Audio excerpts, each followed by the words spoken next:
یەکێکە لە ڕۆژە ناخۆشەکانی ئێمە، یەکێکە لە ڕۆژە تاریکەکانی شاری هەولێر بەگشتی و هونەرمەندانی شێوەکاری بە تایبەتی، چونکە یەکێک لە ئەستێرە درەوشاوەکانی ئێمە ئەمڕۆ ماڵاوای لێکردین و ڕووناچەکەی کوژایەوە.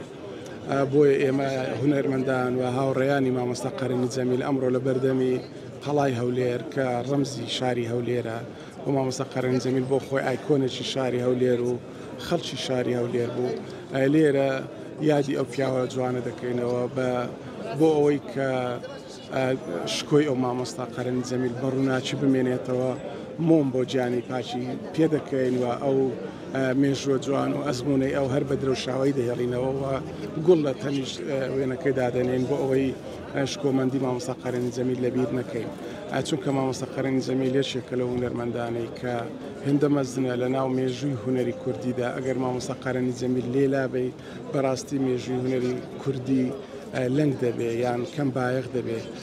ئەمەش یەکێکە لەو بەڵێن پێگە گرنگانەی مامۆستا قەرنی جەمیل کە لە بواری هونەری شێوەکاری کوردیدا وەک بەخششێک پێشکەشی کردو.